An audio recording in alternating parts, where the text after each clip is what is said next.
subject today because we're sort of winding down on the Impressionists slowly. And there are three, all of whom were important and would have been much more important if events hadn't intervened. Although I have to say that one of them, Caillebotte, even though he died in his late 40s, did a huge amount of work. But you wonder if any of these artists had been able to persist and had lived as long as Monet, what would the story of that period have been? Because they're all really fine artists. The first one, maybe I should begin with an image now.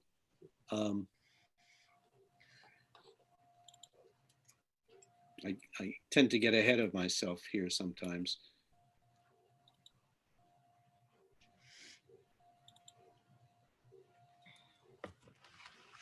Oh, wow.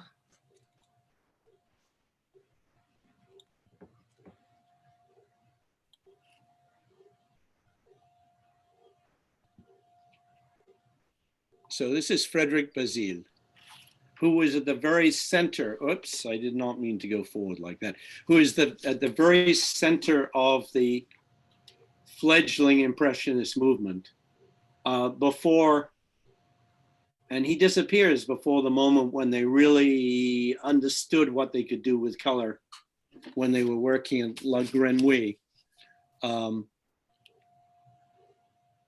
But he was a very important member at the very beginning, and because his family was extremely wealthy, he was also someone who helped out the other members of the group. His father was a wine merchant. They had an estate near Montpellier on the south coast of France, a little bit west of center. He was a wine merchant, a senator, and president of his agricultural society. So the family was very important and influential in the region. And Bazille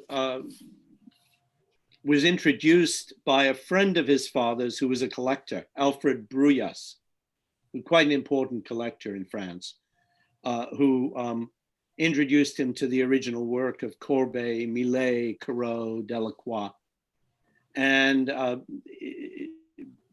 Frédéric Bazille started quite early painting, but he also was studying to be a doctor. But in 1862, he went to Paris to continue his medical studies and spent considerably more time sketching and painting, and gradually fell away from his original career plans. And his father was willing to tolerate this and gave him a very large allowance, actually, which he mostly shared with his impoverished Impressionist friends. He fairly quickly gravitated to the studio of Charles Clear, and where, of course, he met Monet, Renoir, Sisley, and Whistler. And apart from working together and sharing ideas and being introduced to the Barbizons, who were friends of these artists, he would gather with them at the Café Gerbois, where they would discuss art and argue all night long. And he would generally treat all the rest of them because none of them had any money.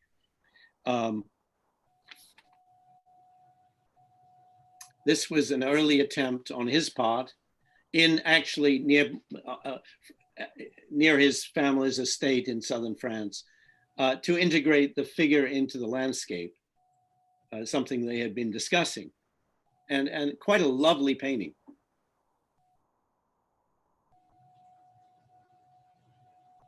And he went with Monet to hang out with the Barbizon painters, and this was one of the paintings he did, as was this one of the forest of Fontainebleau. A photograph. It looks like a photograph, doesn't it? Well, he's kind of mastered the Barbizon style here. While he's working there with Monet, Monet is starting his large painting that he never got to finish, his own Déjeuner sur l'herbe, colossal painting, about 12 foot wide, I believe, working on it outdoors. And he invited Bazille to pose for one of the figures in the painting. This is Bazille here. Bazille was, by the way, a very tall man. And this, of course, is Monet's lover who became his wife here, Camille. And a walk-in was Courbet. But the painting was never actually finished.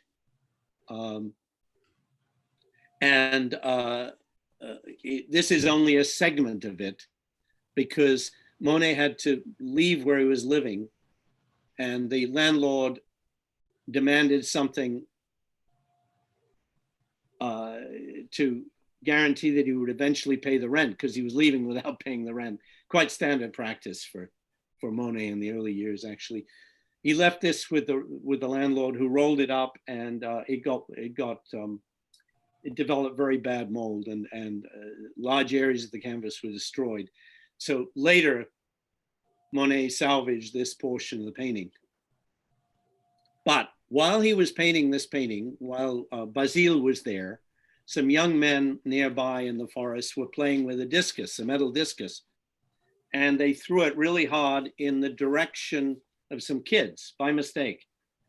And Monet jumped in the way to stop it from hitting the kids and got a really serious gash on his leg. Bazille, who'd been studying to be a doctor, immediately put a tourniquet on it and took him to a nearby place where he could recuperate for a few days,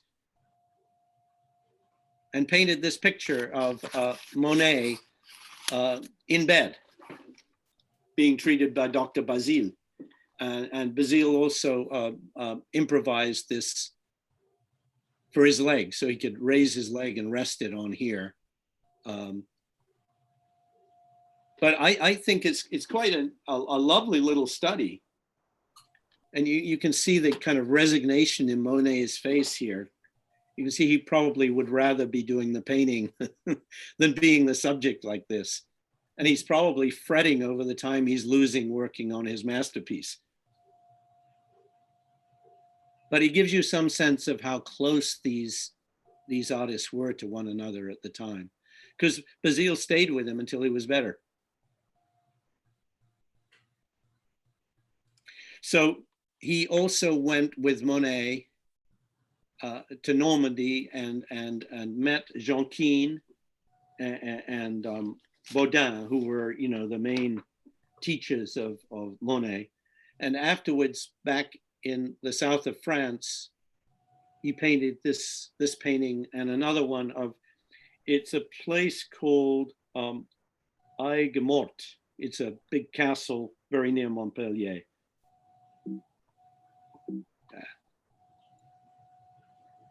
And another version of it, but both of them are very much in the spirit of Baudin and Jonquin. And quite lovely, quite beautiful handling of the water. Gorgeous.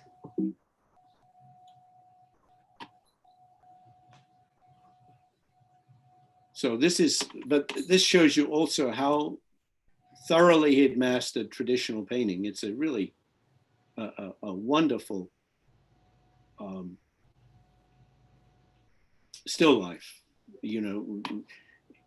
really conveying the texture of the glistening light off the fish, and very beautifully handled fabric.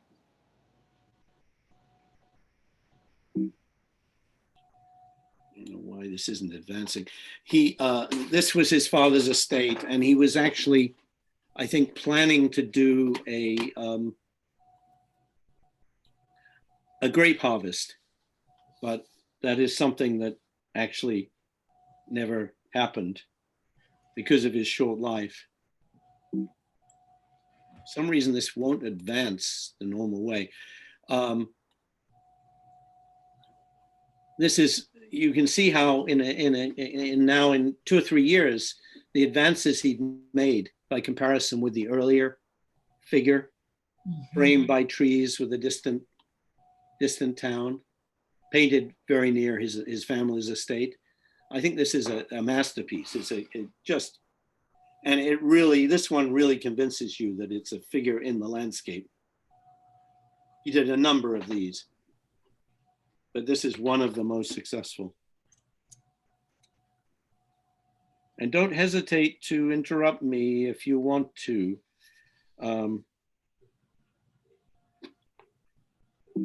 Inspired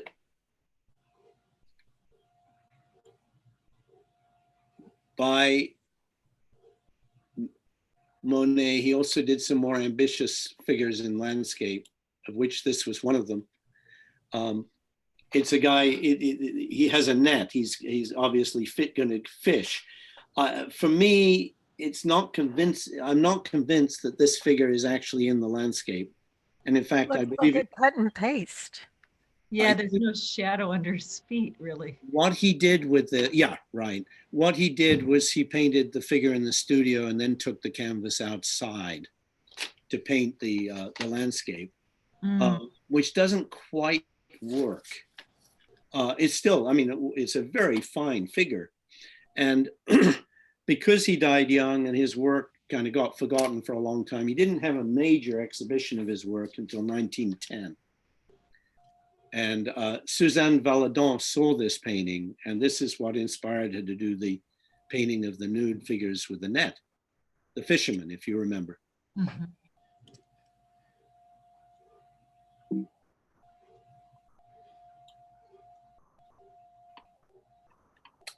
Of course, militarism, men and militarism was a constant theme in those days and would actually have very tragic consequences for Bazille. This is an interesting painting. It's a beautiful portrait. And it is a portrait of a young man who at the time was unknown, but would become France's most famous 19th century poet, Paul Verlaine. I don't know if any of you are familiar with him, but an incredibly important poet and who led a very unusual life. He ended up leaving his wife to have a romance with Rimbaud, ended up firing a gun at Rimbaud and injuring him, and then having a serious drug dependency problem for many years, but one of their greatest poets. And this is before all that happened. He was a good friend, a very good friend of Bazille's. And he's painted as a troubadour with the traditional troubadour hat. Troubadours originated in southern France and in the 10th, 11th centuries, and they actually inspired the early artistic movements that took place in Sicily and then spread to Italy. So they're at the very beginning of the reawakening in Europe. What is that?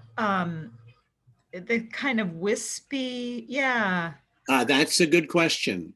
That's a very good question. I like it. I don't know why or what it is, but it looks to me like an olive branch, but I'm not sure.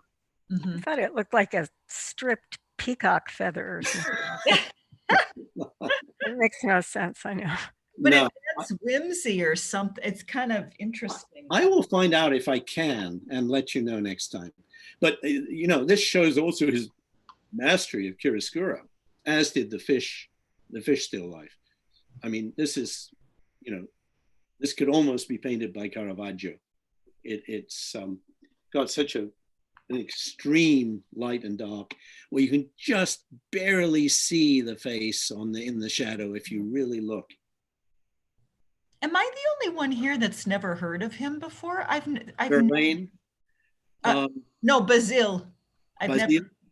A lot of people haven't heard of him. I don't know, have any of the rest of you heard of him? I had never heard of him until I think the night before last when I was looking at art online, Oh, happened really? on him Oh, and okay. saw all these paintings. So Oh, you've Kind of seen them fun. all, huh? I have seen them all, but I liked it. Okay. I Well, noticed. you Yeah. may, hopefully we'll find one that you haven't seen, but maybe not. This was his, he was inspired by what Monet was trying to do in the Forest of Fontainebleau. And this was his attempt at home with his family. It's a family reunion on, I believe, the occasion of his father's birthday, his father is here. This is his mother, who he was very close to, apparently. This is Bazille over here, just squeezed in on almost as if he didn't want to be in his own painting. And it's very accomplished painting. I have some trouble with it for two reasons. One is that some of the light feels a little forced in places, and almost all of the figures looking directly at us gives it a slightly artificial quality to me. But All except his dad, which makes you wonder if that isn't a point of some sort. yeah. I don't know. I mean, he obviously got on fairly well with his dad because his dad didn't cut him off when he became a painter, and his dad posed for him. So I don't know. But maybe his dad said, "I don't want to look at you."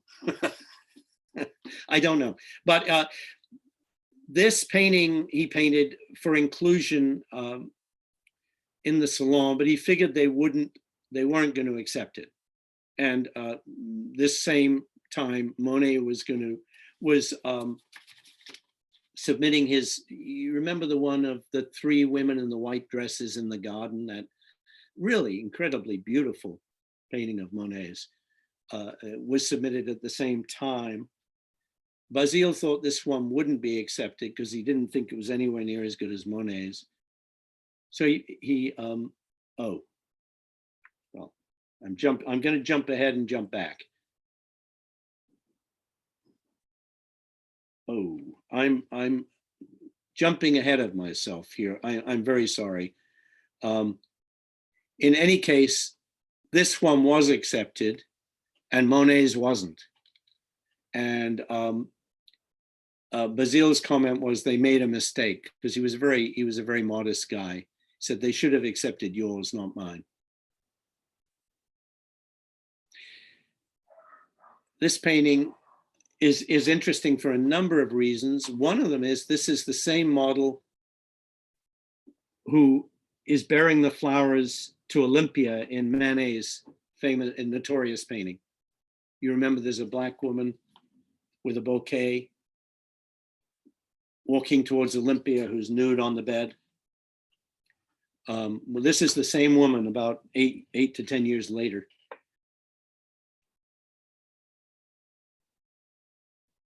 And his landscapes are becoming more and more accomplished. They're not quite impressionist yet, because impressionism hasn't really started. I mean, there's the group of artists who have gathered around the Barbizon and are trying to do something new.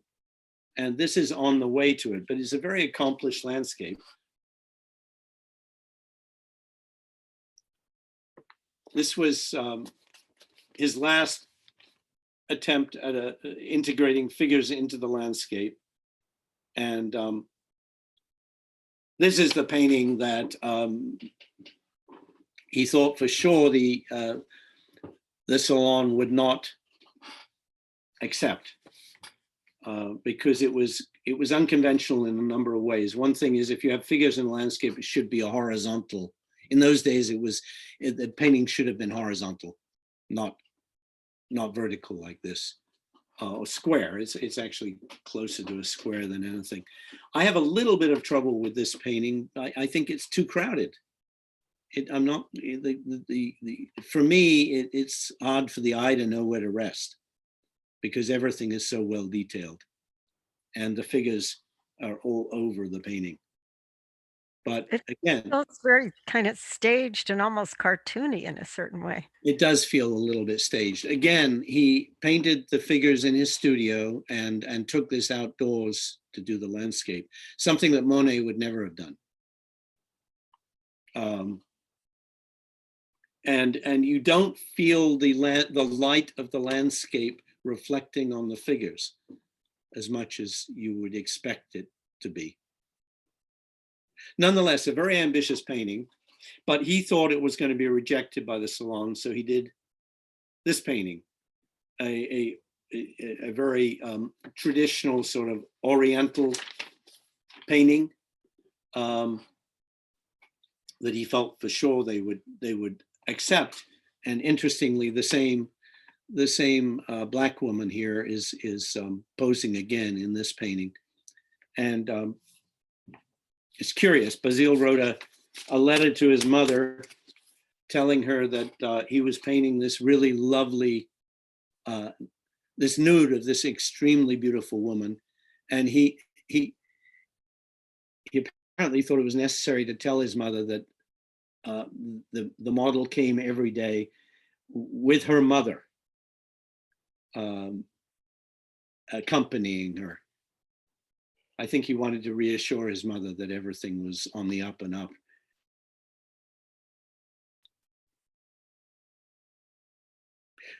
All these last few paintings were done in 1870. You remember that year, I'm sure, at this point, the year of the Franco-Prussian War. This is one of his last paintings. It's his studio. And as far as we can tell, this is Émile Zola, the writer, talking to Renoir below the stairs. This is Bazille standing next to his canvas, which he didn't paint. He had Manet painted Bazille. Manet is standing here. He put Bazille in the painting while Bazille posed for him. And it's believed that this is Monet here. And another friend of his who he shared a passion for the piano. He shared this studio with Renoir because Renoir couldn't afford a studio. And at the same time, he was also paying for Monet's studio, as well as buying their paintings.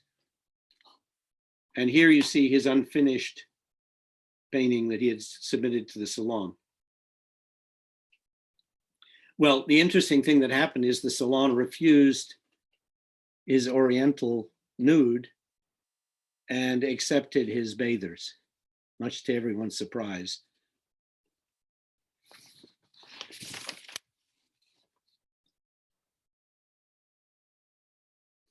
So the Napoleon III very foolishly declared war on Prussia, and Caillebotte, who against the advice of all his artist friends, joined the conflict. He actually volunteered for the light infantry Zouaves, who were a force that was used in North Africa and often had many North African members. And there's a description of his last moments, if I can find it. Oh yeah, someone who was witness. The company of troops halted on top of a ridge overlooking Bayonne. It was greeted with a hail of Prussian bullets. The first of the men advancing towards the town of Bayonne fell like flies. And then Bazille's commander was hit. In the general chaos, women and children were escaping from the town and running towards an isolated farm buildings, which would offer some protection. Bazille's turn came, and he charged, crying, "Don't shoot, women and children." He was hit by 2 bullets in the arm and chest. He fell face down on the earth, 50 meters from the chateau where Corot had painted one of his masterpieces. And it was a big loss for the Impressionists, both because he was kind of one of their leaders and one of their principal supporters, but also because they were all very, very close to him. And he was, I believe he was 28. So he was very young still. Very sad. Anyway, the second painter we're going to discuss, Marie Braquemond, was at one time who participated in several of the Impressionist exhibitions and who was named one of the Les Trois Grandes Dames of the Impressionists. She was the one woman among the leading Impressionists who did not come from money. She was actually a child of a very unhappy marriage. Her father, a sea captain, died when she was very young. Her mother married someone else and dragged the family around France and Switzerland. She managed, when they got to Paris, to get instruction. She was from an early age interested in painting. She got instruction from a Monsieur Auguste Vasseur, an old painter who was a restorer and also gave lessons to young women. That was the extent of her training. She wasn't like the women of wealth who were given artistic training every day, you know, from extremely young, often by masters. But despite this, at age 17, she had a painting of her mother, her sister, and her teacher accepted by the Salon. And Ingres met her at the Salon and praised her and invited her to study with him. And she tried, but she remarked, "The severity of Monsieur Ingres frightened me."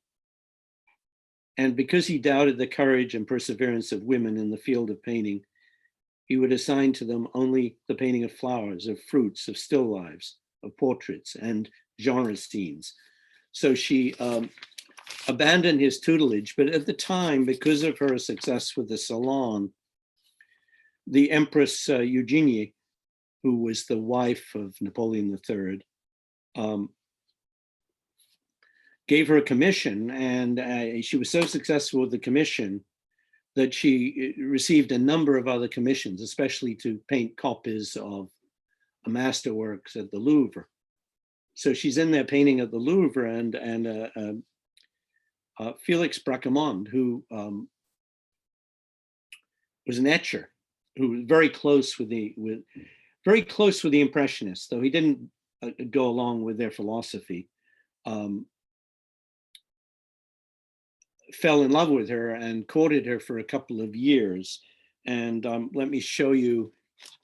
This is an etching he did of her painting after they were married. And a lot of his etchings were copies of paintings. So you should probably recognize this as Turner's painting of the train going over the bridge in the rain. But it also makes it makes us aware how well known Turner was in France at this point, and how influential he was. Felix Braquemond also did a lot of ceramics based on Japanese themes. While he was unpacking actually ceramics from China early in his career, he discovered the packing material were prints by Hokusai that had been just being used as packing material. And he alerted everyone to Hokusai and to his work. So he's the one who actually introduced Hokusai to the French artists. And he also encouraged the Impressionists to work in etching and trained them. So he was very close to them. So Marie, this is, Marie, this is a self-portrait done early on, before, I believe, before she was married to him. she began working in a very traditional manner, very much in the manner of Ingres and his followers. But encountering the Impressionists, she quickly switched over to Impressionism, and much to Felix's annoyance, because he didn't approve of the Impressionists. He thought she should stick with the Ingres and the classicists. And I think there was a degree of jealousy, because Monet and Degas quickly became her mentors, and she advanced so fast that she received incredible praise, both from the other Impressionists and also from the general public. This is called Afternoon Tea. And because a lot of the cultivated French were interested in English customs. And it's her sister, actually, who posed for this. She was very limited in the subject matter because she was kept on a tight leash from her husband. She doesn't seem to have gone out much and painted with the Impressionists. She met them at the exhibitions. She met them when they came over to the house. But otherwise, she had to work with her family members and with the landscapes immediately around her property. This is her sister and a traditional painter, Fantin Latour, who's mostly famous for still lives and portraits. Not an Impressionist at all, but this is a marvelous painting, I think. What do you guys think of it? It's wonderful lighting and composition, but also the technique. Yeah, she has very much her own brushwork from early on, and very subtle handling of color. This one is titled The Three Graces, and she got to know Gauguin because her husband brought Gauguin home for a while. Gauguin was penniless, and he helped him out. And she got to know Gauguin, who introduced you to some of his ideas. And I don't know if this is the fact, but this looks like it might have been influenced by him. The flat colors, the sharp outlining of the forms. It's interesting. I don't know why. I'm looking at that same painting on wikiart.org, which is where I tend to go a lot. Yeah. And unless it is slightly different. It doesn't have the flat color. It's interesting. I don't know which one is. I think it looks to me like this one that you're showing is a study, because the other one's more detailed and has a lot of texture in the background. Okay. Well, this could very well be a study for another painting, yes. Or it could be that she did more than one variation. That was quite common. They did copies of their own work if there was a demand for them. And she was a good copyist.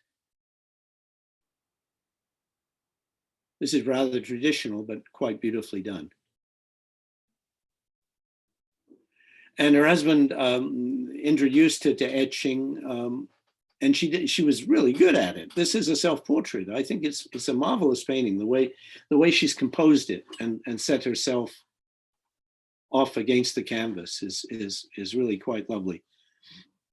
They had a tendency in those days to tilt the canvas slightly forward so it wouldn't collect dust. That was a standard practice. And this is another one of her etchings, but she felt restricted by etching. She liked color and she liked oil paint. So she only did about a dozen etchings.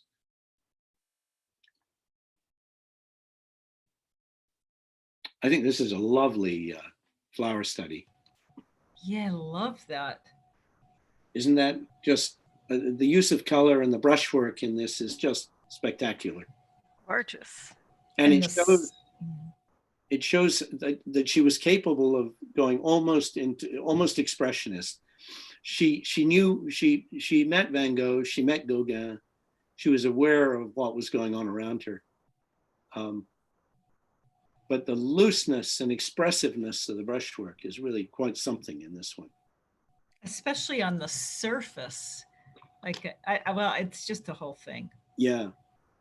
Oh, I'm just seeing the vase now. The vase is beautiful too. It's just stunning.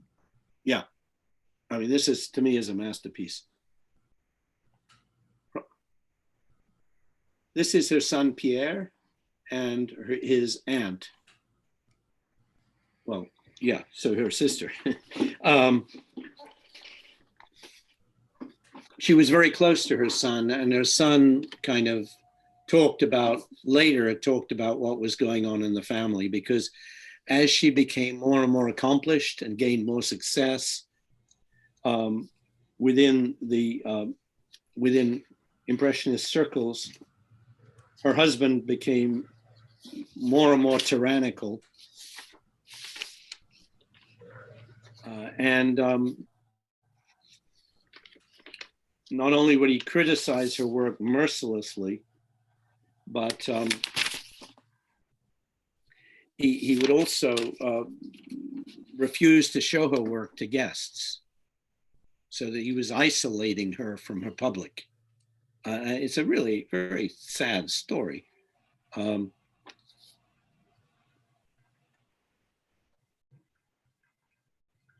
And this is what he said, because the arguments just got worse and worse because of her husband's behavior. I can find the quote.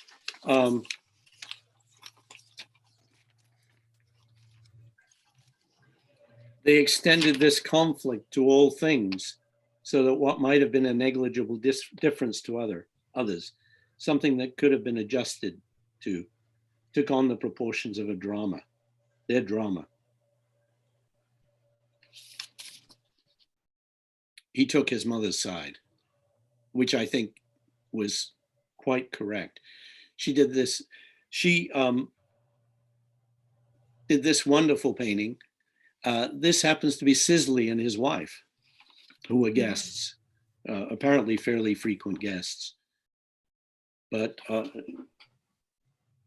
it's got an intimacy and a really quite lovely use of light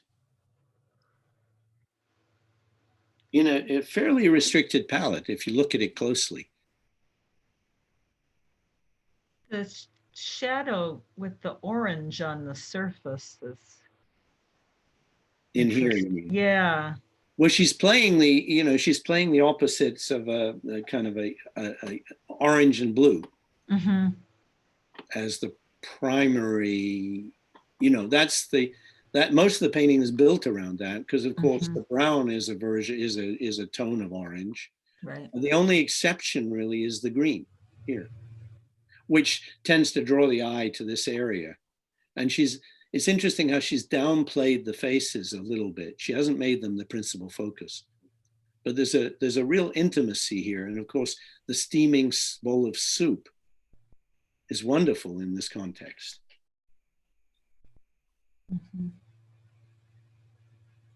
This is her son, who shared a passion for painting with her. But around 1890, the conflict with her husband and the constant fights wore on her to the point where she ceased painting pretty much entirely. She would still do a few paintings for other people, but she no longer showed. And the landscape she did around this, well, a little bit before this time, are really interesting, but to me, they have a slight sense of claustrophobia to them, like, because she wasn't able to leave her limited realm to paint. And this one, which is one of her last paintings in this period, there's a sense of, to me, it's a painting in which the eye doesn't exactly know where to go, which may have been the way she was feeling. So she gave up painting pretty much in 1890. She lived another 16 years, but more and more isolated and feeling a sense of failure and despair. After her death, which came pretty close on the heels of her husband's death, her son Pierre, 3 years after her death in 1919, gave her a retrospective of her work, something he never did for his father. And her work at the time was reevaluated, and it was realized just what an important figure she had been. And you got to wonder what she would have done if she'd been allowed to do it. You see, because she didn't have any other resources. Both Mary Cassatt and Berthe Morisot had family resources behind them. And in the case of Berthe, she also had Manet's brother, who was incredibly supportive of her. Marie had none of that. She came from a poor background, and she was basically her husband's property. There was no way she could break away. And I guess, you know, she also loved her son, so the family became more important to her. But it's a really sad story.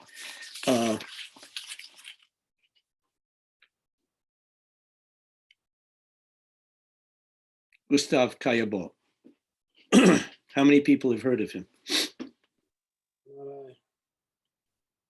Oh, he's. I've heard of him, but only from you. Okay. Well, he is and isn't an impressionist, but he was incredibly close with the impressionists and a major champion, like Bazille, but even more so. He came from an incredibly wealthy family. His father, second, I want to make sure I get this correct. His father had a business in military textiles, which of course, given the conflicts of the time, made him extremely wealthy. He was a judge, and so Caillebotte, and he would die when Caillebotte was still in his early years as a painter, and Caillebotte would inherit an immense fortune. So he never had to sell anything. So of all the painters in that period, in that circle, he was the one who could do whatever he wanted. He was very conventional, and it took him a while to get going as a painter because he studied, he got a law degree. And though he began painting as a child, he only studied for a short while with a not very well-known painter. But he made good use of what he learned. He also, in 1870, served in the military on the Garde Nationale Mobile de la Seine, but fortunately he wasn't killed. And shortly thereafter, well, it was actually around 1874,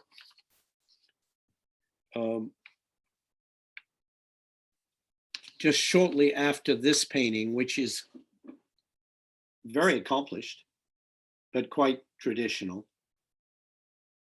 But a year after he did this painting, he met Degas at the Louvre, I believe at the Louvre, and Degas invited him to attend the first Impressionist exhibition, 1874. And from then on, he was inseparable from the Impressionists. This painting was painted in 1875, and it's on the family estate, and it's his first return to the estate after his father died. And it's generally interpreted as an expression of his own sense of grief and loss over his father. It's a very beautiful painting.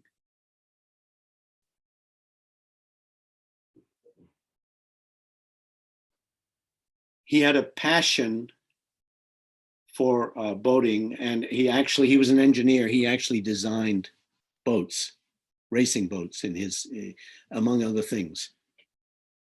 He could devote himself to several tasks because he didn't have to, fight to gain a purchase on the art market. He could do what he wanted.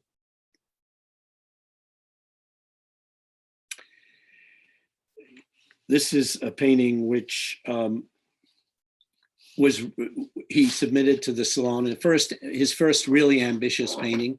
He was taking on the task, like the Impressionists, of painting the modern world. And it's known as the Floor Scrapers. It's huge. It's about 10 feet wide. And it was rejected by the Salon, considered vulgar, because you weren't supposed to do men just doing drudgery like this. You're supposed to present them, especially if they're semi-nude, in heroic traditional poses.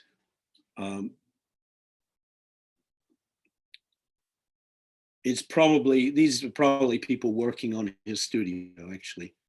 And this is one that I don't think is anywhere near as powerful as the other one with the backlighting.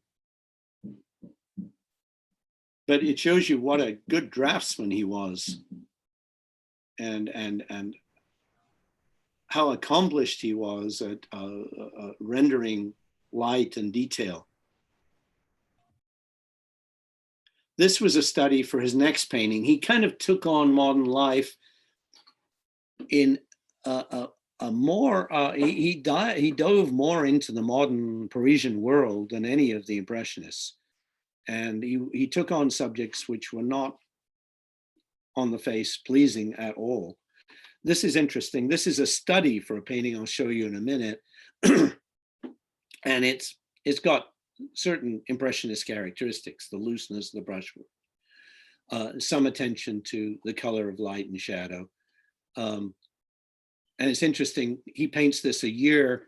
This is the bridge, one of the bridges over the railroad tracks at Gare Saint-Lazare. And what's interesting is that it's a year later that Monet takes on starts doing his paintings at Gare Saint-Lazare. So he was obviously influenced by Caillebotte. He and Caillebotte, by the way, became fast friends. This is the woman who is walking with the gentleman who was his mistress at the time. And you can probably recognize her in the painting, having seen the portrait. And it's generally thought that this is a self-portrait. But look at what he's he's taken on here. This is an iron bridge, something fairly new in architecture. A modern, the Eiffel Tower is another example of the use of steel in construction. But he's taken on something that on the face of it is not attractive at all. There's another aspect to this painting, which is to me, a slight sense of alienation, which pervades many of his urban paintings. It's totally different. Well, wait, totally different from what the Impressionists were doing. Also, the extreme perspective is something the Impressionists didn't generally do. And in this case, the vanishing point is far on the left of the painting, and people have pointed out that this is something that the Japanese did in some of their prints too. Something, of course, the Japanese picked up one-point perspective from the West and then did their own thing with it. But again, this is the center of the vanishing point is far to the left in this print and creates part of the tension and drama of in the print. But so different from Monet's take on, this is the same bridge at the beginning of his series of the train station.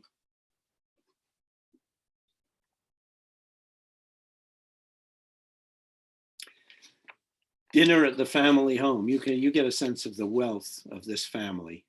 This is his mother, a servant obviously offering her something. and his younger brother just intent on his food. This younger brother would die very young, and his early death caused Caillebotte to write a will at the time, because I don't know if he knew that they shared some sort of genetic health problem, but he suspected he was going to die young, which he did.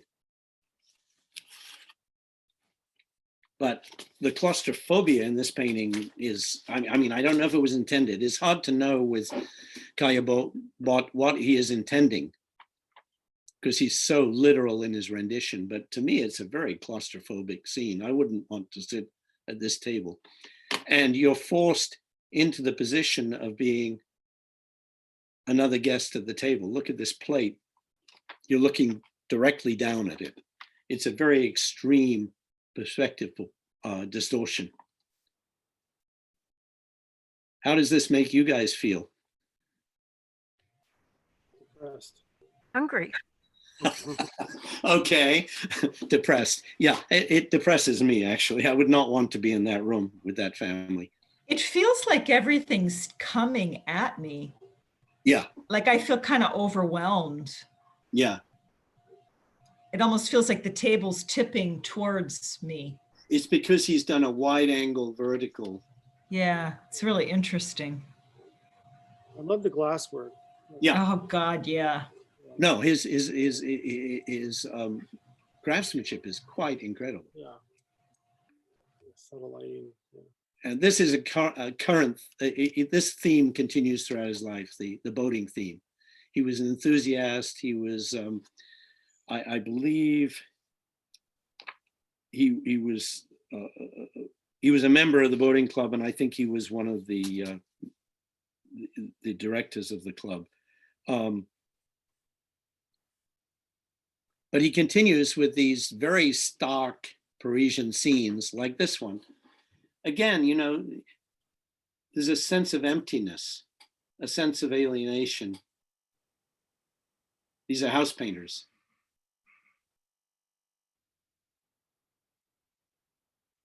And this, his most famous painting, which I believe is in Chicago. Yeah, I saw it in Chicago. Yeah, yeah, it's a huge painting. Yeah. Wow. Well, we look at it today and we see a, you know, traditional view of Paris with figures in the rain who are strangely disconnected from one another. There's a surreal quality to this painting. But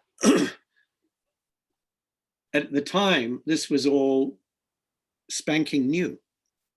This neighborhood had been countryside where his family had a home when he was a child. But, you know, Haussmann reconfigured Paris. And this is all the result of the architect Haussmann's work. So this, I don't know how new, but it's very new. It's not an ancient part of Paris at all. It's modern Paris. And as in the other paintings, he takes on something that's extremely modern as his subject matter, something that the Impressionists actually, for the most part, avoided. It's a great composition. It's a really powerful composition. It's not really an Impressionist painting. It's something else. It's a lot of these paintings, to me, are a little Hopper-esque.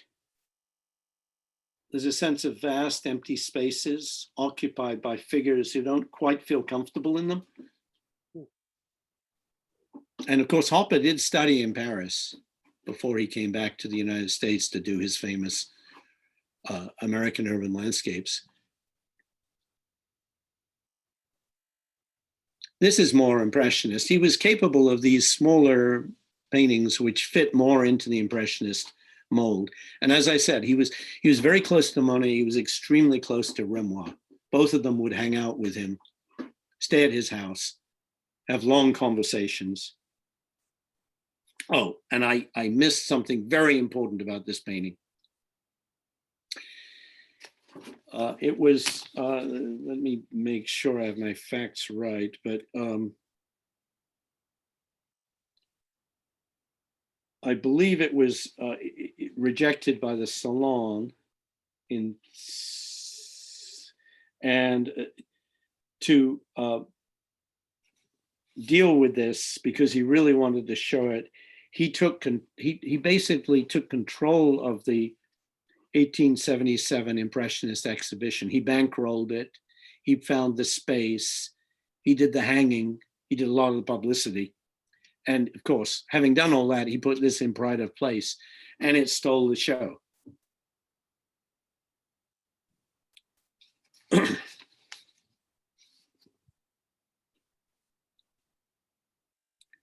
But he continued to also do these smaller works, which are much more in the Impressionist mold. But it makes you wonder where, it's actually where he stood in terms of the movement. This is a gorgeous painting, I think, and also makes me think of the American Ashcan school.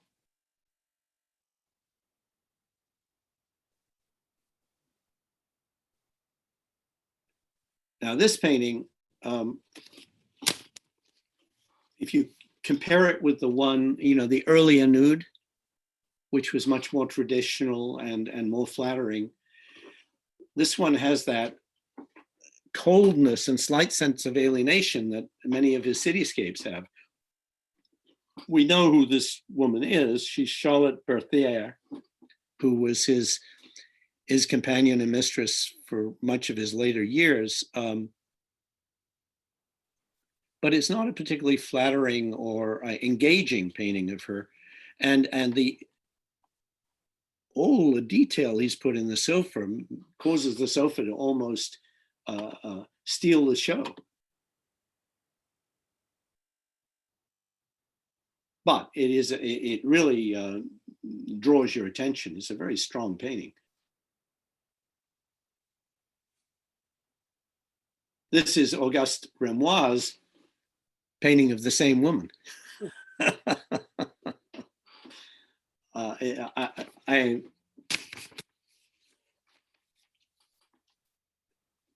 It's very sappy, I can't. especially after looking at the other one. Yeah, it's interesting that they were close friends. You know, and he painted this for Caillebotte to retire a debt he had to Caillebotte. Caillebotte had loaned him money. I mean, often Caillebotte would give them money, but he'd loaned him money, and Renoir was paying him off with this painting. To me, it's just saccharine to the point where it makes me feel a little queasy. And I can't believe that this is a very good likeness of her either.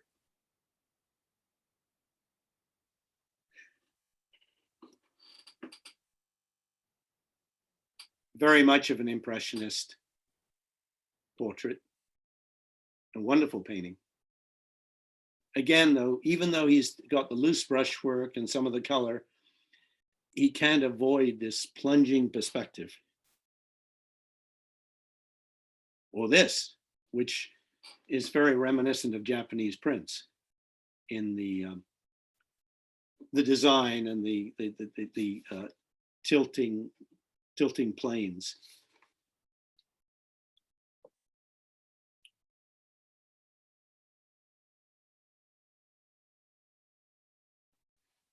This comes close to what the Impressionists would have done, but there's something a little clinical about it. It's an unusual painting. I quite like it.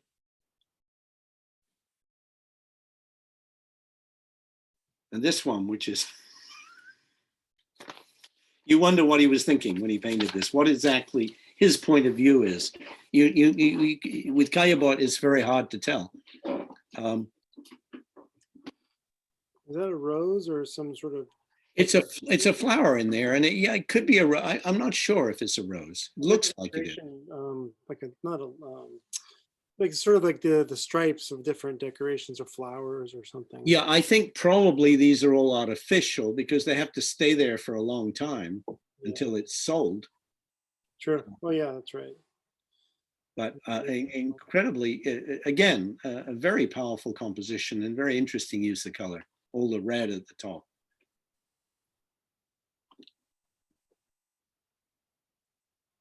Now, this painting has often been compared with the nude portrait of Charlotte Berthier.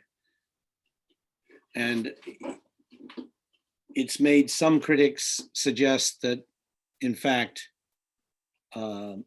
he was gay. Who knows? Pliable. Yeah, I mean, it is a very engaging and powerful figure, much more engaging than the one of his mistress. And look at the attention to detail here, the wet footprints on the floor as he came out of the bath.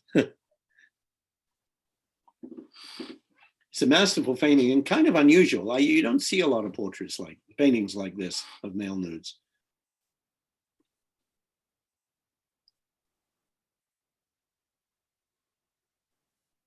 So around,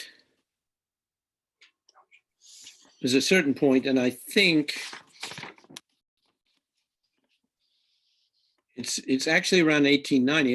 It's actually close to the time that